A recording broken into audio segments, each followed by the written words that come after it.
Hey, it's B. Wayne in the car. Just saying hi. Monday morning, Monday afternoon, actually. Hope everybody's good. I don't normally get on at lunchtime, but I'm here at lunchtime. Hey, Debbie. And I know a lot of you. Hey, no. My brother. No. Absolutely. You can come to Nashville and watch your Buccaneers get beat. That'd be great. Krupek, Mark, I see you. See y'all. It all shows up down here in this corner. Yeah, I just wanted to get on, and I kind of wanted to go back to the beginning a little bit about why I've even been doing these videos. I make new friends every day, and I don't know who knows everything that's been going on.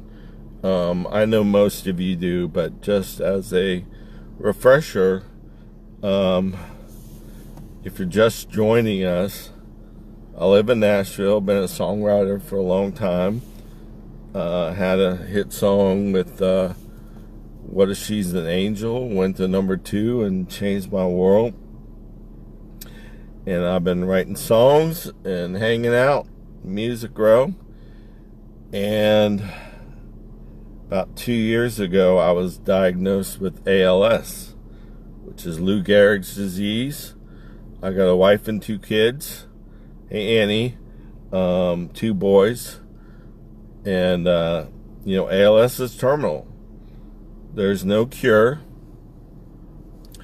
They told me 2 to 5 years, 2 years ago.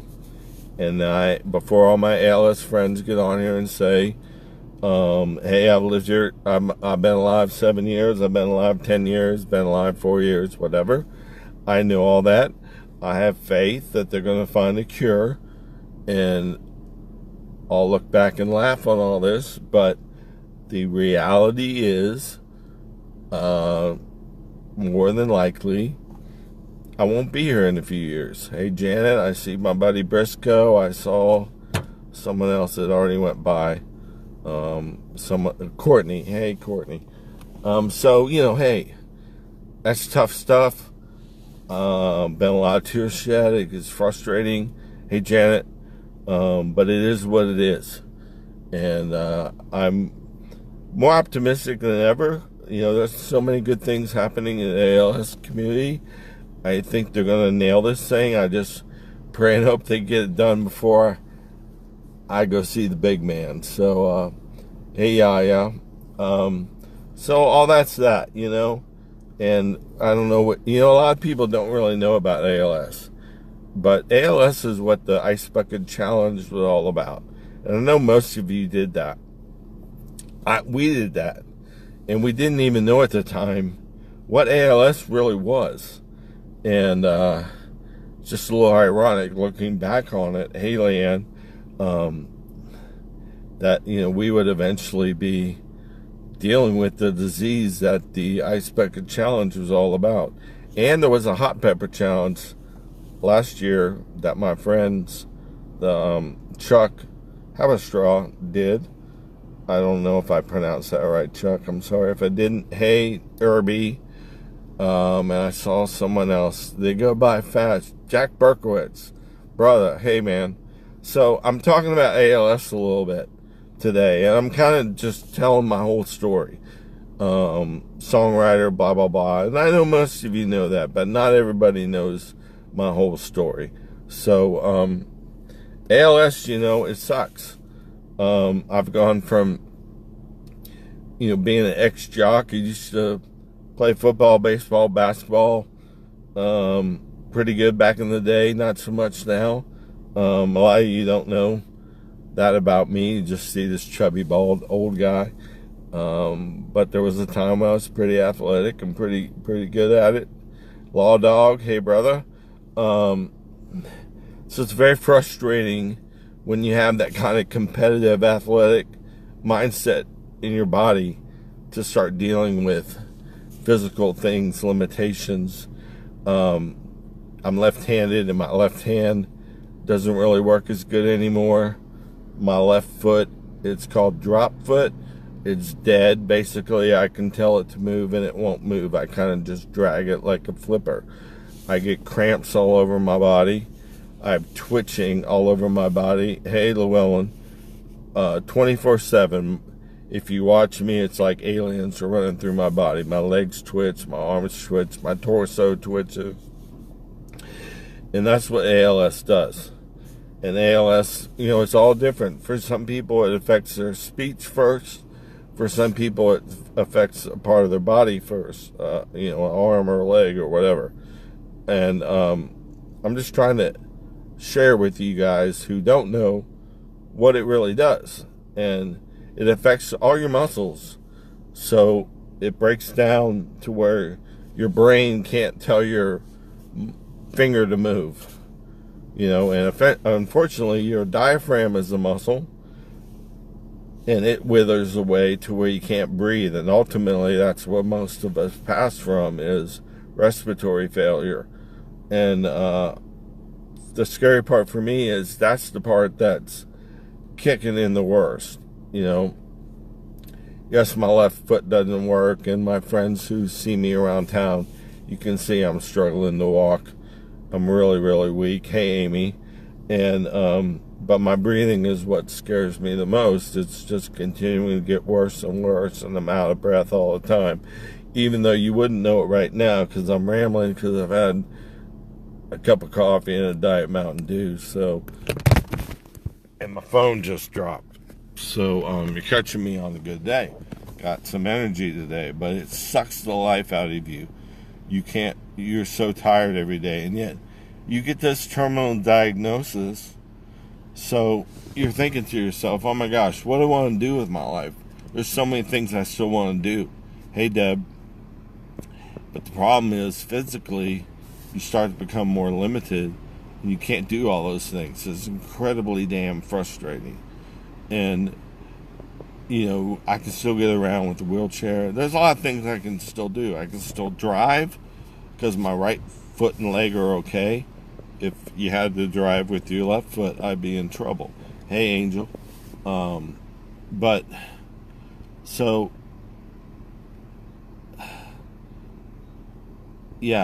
I'm trying to have a game plan and think this through. I think I've covered about all the ailments. Oh, my speech. So I'm starting to slur a little bit when I talk. You can't notice as much right now, because like I said, I'm all jacked up on Mountain Dew, to quote my Ricky Bobby son there from a movie quote. Anyways, eventually I won't be able to talk, and I already can no longer sing. When I found out I was diagnosed, I decided what I'm going to do, being a singer-songwriter, and I decided to make a record to put my voice on the songs I've written over the years in case I lose my voice. So my friends and family and my boys and my wife could hear me. And it kind of took off. I've had some of the most talented co-writers and artists and session players and engineers help me with it. And we made a record called While You Wait. It's got 14 songs. And it's out there now in iTunes land and Apple Music land and Spotify land. And you can get an actual copy of it at bryanwaynemusic.com. I was trying to show you a copy, but I don't have a copy. And that's where you get an actual hard copy. Bryan Wayne Music. If you download it out there, have at it. Thank you so much. I want to thank everybody for buying it, downloading it, and everything. If you're on Spotify, make sure you throw it in your playlist and you click on the little heart. Hey, Rod.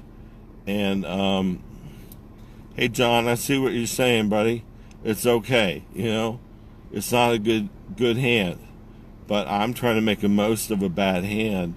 So all you people watching this, I'm trying to remind you all to find the good stuff, to do all those cliches, live like you're dying, live in the moment, seize the day, don't blink, all that stuff. there's a reason they're cliches, because they really do work and they mean something, you know? So, yeah, I got a disease that's not good, but I'm not going to sit around and grope about it. Grope's not the right word, holy cow. But I'm going to remind all of you, that's what I'm going to do. You know, that's my purpose. My job is to remind all of you to not take a second for granted. You know that? Don't take a second for granted, because you never know. I one day, I'm trying to hook this back up. I one day went from thinking everything was fine to being diagnosed with a terminal disease. And there weren't any signs necessarily. Yeah, all that stuff was happening. But what I mean by signs is, yes, one day I thought it was just quirky stuff going on. The next day I knew I had a terminal disease. So none of you know. It's not a disease that you get from smoking, or, you know, where you actually know the reason. You know, they don't really know the reason. There's some types that are genetic and run in the family, but most of it's just fluky. And I got the fluky kind. So you never know. So, I didn't map out my plan today, but I just wanted to kind of synopsize everything for anybody who hasn't been following me all this time. So I made the record, and thank you to everyone who helped. A lot of people on this wall over here helped, and I want to thank them. And my job is to, hey, David and James, is to remind you all to be kind and to love each other and to do good things for people, and to quit bickering and fighting and bitching and moaning. You know, quit being angry and divisive, and come together. And, you know, Big Kenny says, love everybody. Hey, Marianne, you need to love everybody, you know. And there's days where I'm tired and I say a mean thing. I'm stuck in traffic and I get frustrated, just like everybody. But I circle back to trying to be good and kind. And I have to say that, you know, the people that see you at your worst are the ones you love the most. Usually when you're in a bad mood, you take it out on, you know, your spouse, your kids, your parents, your sister, whatever. They see you at the worst, and that's when you feel safest. And yet they're the ones that love you the most. So it's kind of weird how that works. But my job is to remind all of you of all of that. And you're not going to get it right every day. But if you have it in your head a little bit to try to be a better person, then maybe you will be. You know, you'll do one more kind thing that you didn't do yesterday. You know, that's what you need to do with your life. Okay? It can all end tomorrow. You can get in a car wreck. You could get a diagnosis. You could be in the wrong place at the wrong time with all these crazy shootings that go on everywhere. It could happen to any of you.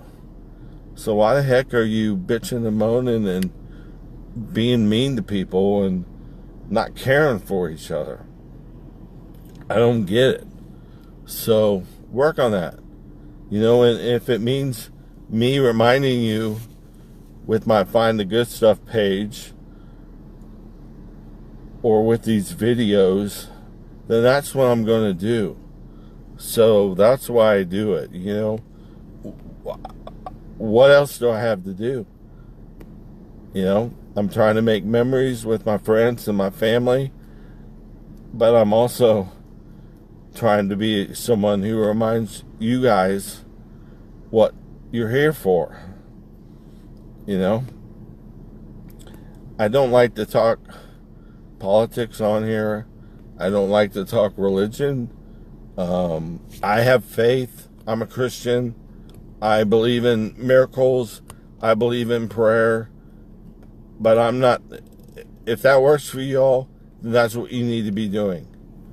But I'm not going to be a harbinger of that. You have to do what works, but the bottom line is, no matter what you believe, just be kind and love each other. And do nice things for people. Be thoughtful about what people are going through, because you never know. You could be one of those people tomorrow. I didn't think I was going to be in this position, and now I am. So, just be kind. And David, I would love to have a beer and listen to good music. We just need to not play mine, I guess. But hey, thanks to everyone again, from our GoFundMe to buying the record, to playing the record, to liking, finding the good stuff. All my social media is Bryan Wayne Music. So go find me and share it with your friends and help me get my message out there. I don't have $1 million promotion budget. I just have you guys and me trying to spread the word. And that's what we need to do. If you believe in what I'm saying, then help me spread the word. Hey, Tank. And the bottom line today is I just love everybody. Hey, Noah. And when I say that, I mean that. You know, hey, Chuck. I gave you a shout out earlier. Hot Pepper Challenge, brother. And I mean that. You know, I had a meeting this morning, and they weren't total strangers. We'd been talking, you know, back and forth a little bit, but I hadn't really met them. And I just decided I was going to hug them. I wasn't going to shake their hands. I was going to hug them. And maybe you can't do that with the, you know, business client you're meeting for the very first time, but just hug people, you know, tell them you love them. That's what I try to do all the time now, because life's too short. There's a cliche. Life's too short. And I don't know when my time is coming. I think it's probably sooner than most of yours, but you don't know either. We all have a terminal disease called life. No one's getting out of here alive. So live like you're dying, because you are. Okay? And I don't know why I decided to get on a soapbox today. I think I've had a lot of my ALS friends pass away recently.